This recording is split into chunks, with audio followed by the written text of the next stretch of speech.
For me to talk about Billy Wilder is a complete pleasure because he is one of the most fascinating and certainly most intelligent people that I have ever known. He's given us all a lifetime of joy and insight into human behavior with a major body of work that I think is probably unequaled by any other filmmaker. You're Norma Desmond. Used to be in silent pictures, used to be big. I am big. It's the pictures that got small. I say filmmaker rather than writer-director because a filmmaker is able to keep the whole film in his mind as the writer conceived it, while directing the individual scenes so that they fit into the mosaic perfectly. And Billy Wilder has done that over and over again for decades. You knew it was the housekeeper's day off? Well, yes, I did. So you went there because you knew she'd be alone? No, I went there because I thought she might be lonely. All right, lonely. You and the rich, lonely widow all alone in that lonely house? No, when I left her, she was alive. When the housekeeper came back, she was dead. Billy's own view is that he's primarily a writer and secondarily a director. Having done 7 films with him, I can most certainly say that the level of his writing is extraordinary. And not once in the shooting of those films did I ever hear an actor ever asked to change one word in the script. If you say that your back is killing you, they can't prove it isn't. That's what we call pain and suffering. And the money you get for that is tax-free. What pain? What suffering? Never can tell about a back injury. You may think you're all right, but 6 months from now, you suddenly start having dizzy spells, muscle spasms, sciatica. You can't work anymore. Then try to collect. There's nothing wrong with my back.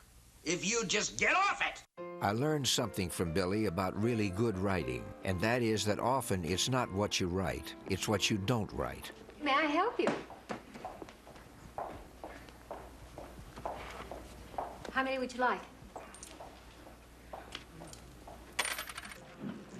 Of course, the astounding thing is the range of Billy's writing, from Stalag 17 with uncompromising drama. Why don't you try it one at a time? To Some Like It Hot, the broadest kind of farce.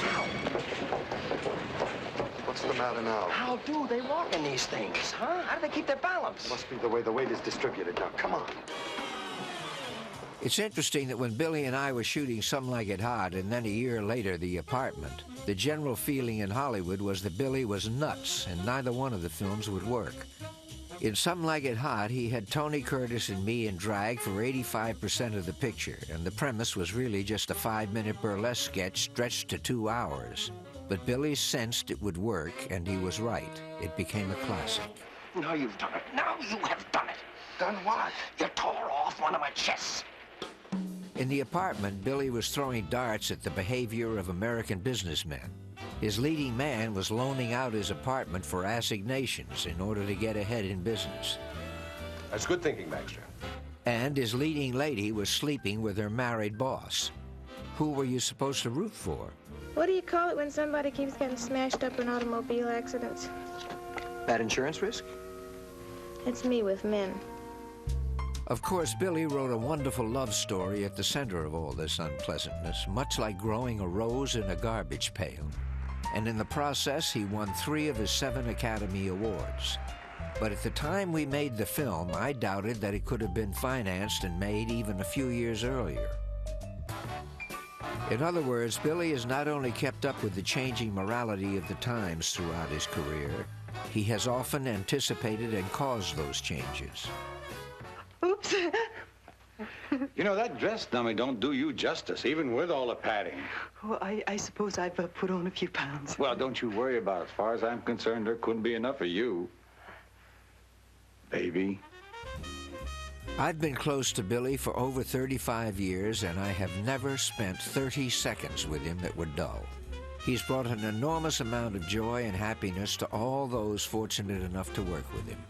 He's the one person who has had the most profound influence on my professional life, and as my dear friend, a very deep influence on my personal life also. I love you, Miss Kubelik. Did you hear what I said, Miss Kubelik? I absolutely adore you. Shut up and deal. Billy once said a wonderful thing to me. He said, "Remember, you are as good as the best thing you've ever done." If that's true, then Billy Wilder is as good as some of the best films that this world has ever seen. To be with and to work with Billy Wilder is sheer bliss. He is the most extraordinary man I have ever known. I'm Jack Lemmon for Turner Classic Movies.